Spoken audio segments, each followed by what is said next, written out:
तो स्टूडेंट्स, आज हम डिस्कस करेंगे sand theory of intelligence. Sand means होता है बालू, बुद्धि का बालू का सिद्धांत। तो हम लोग पहले भी लेक्चर में डिस्कस कर चुके हैं कि जो मल्टी फैक्टर थ्योरी है उसके और भी नाम से इसको जाना जाता है। तो जैसे एटॉमिस्टिक थ्योरी है और मल्टी फैक्टर थ्योरी है, तो इसको सैंड थ्योरी भी कहा है थॉर्नडाइक ने, क्योंकि ये थॉर्नडाइक के द्वारा दी गई है।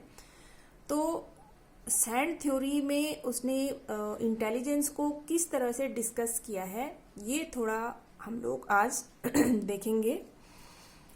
तो स्टूडेंट्स,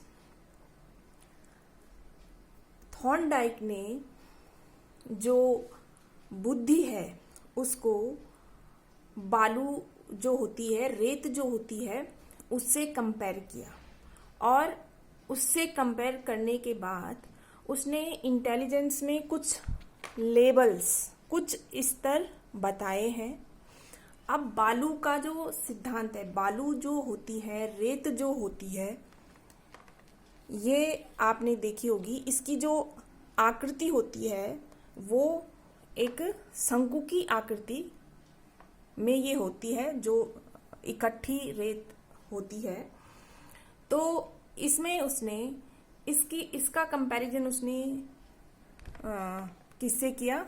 इंटेलिजेंस से किया, और उसमें कुछ लेवल्स उसके द्वारा बताए गए हैं। सबसे पहला जो लेवल है वो है height, second width, third volume and fourth speed. अब ये बुद्धि में हाइट क्या है, विड्थ क्या है, वॉल्यूम क्या है, स्पीड क्या है, इन स्तरों को उसने कंपैरिजन किया सैंड से, बालू से। और बालू की जो शेप होती है वो एक शंकु की आकृति होती है, ये आप लोगों ने देखा होगा। तो जो शंकु की आकृति होती है, क्योंकि इसमें हाइट होती है, इसमें विड्थ होती है, इसका वॉल्यूम होता है, तो इस तरह से उसने इसका कंपैरिजन किया। सिर्फ स्पीड की अगर हम यहाँ पे बात करें तो स्पीड इसमें एक लेवल बताया गया है और कंपैरिजन किया गया है बालू से, क्योंकि उसके जो कण होते हैं स्टूडेंट्स, वो बहुत तेजी से फिसलते हैं। जो रेत के जो पार्टिकल्स होते हैं, जो कण होते हैं, वो क्या है कि बहुत जल्दी से फिसलते हैं। तो इसलिए इसमें स्पीड को भी उसने इंटेलिजेंस में वहाँ से लिया है। तो सबसे पहले हाइट, व्हाट इज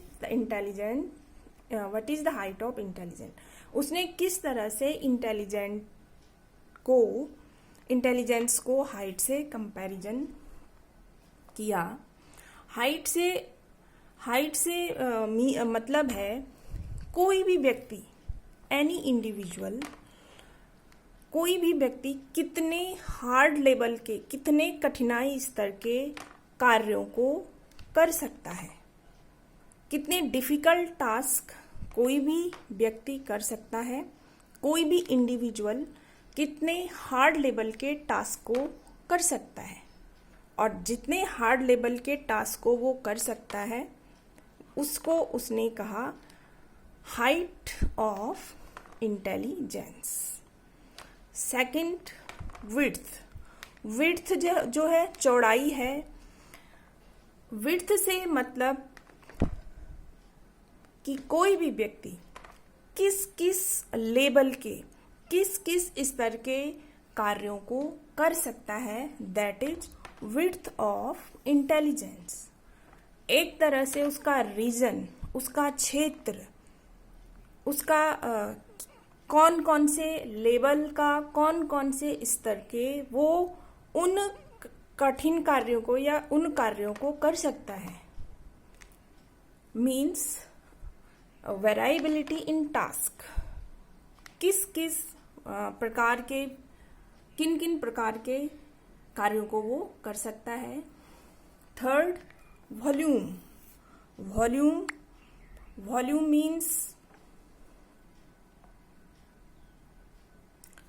आयतन, आयतन जो है, आयतन को उसने कंपैरिजन किया इंटेलिजेंस से कि the number of activities, total number of activities of any individual, किसी भी इंडिविजुअल के द्वारा किए गए जो कार्य हैं उनकी संख्या, टोटल नंबर, उन नंबरों को, उन टोटल नंबर को उसने कहा volume of intelligence.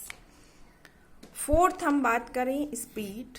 Speed means how any individual, कोई भी इंडिविजुअल कितनी फास्टली, कितनी क्विकली कोई भी कार्य को कर सकता है या कोई भी टास्क वो कर सकता है, उसकी गति क्या है, किस गति से वो उस टास्क को कर देता है। मीन्स उसका स्पीड स्लो भी हो सकता है और उसका स्पीड फास्ट भी हो सकता है। तो स्टूडेंट्स, इसलिए इस सिद्धांत को नाम दिया गया सैंड थ्योरी ऑफ इंटेलिजेंस, क्योंकि उसने इंटेलिजेंस को कंपैरिजन किया बालू से, सैंड से, और जिस तरह से बालू का जो एक तरह से ढेर होता है उसमें हाइट है, विड्थ है, वॉल्यूम है, उसी तरह से उसने इन स्तरों के आधार पर इंटेलिजेंस की को एक्सप्लेन किया। इसलिए इसका नाम है सैंड थ्योरी ऑफ इंटेलिजेंस।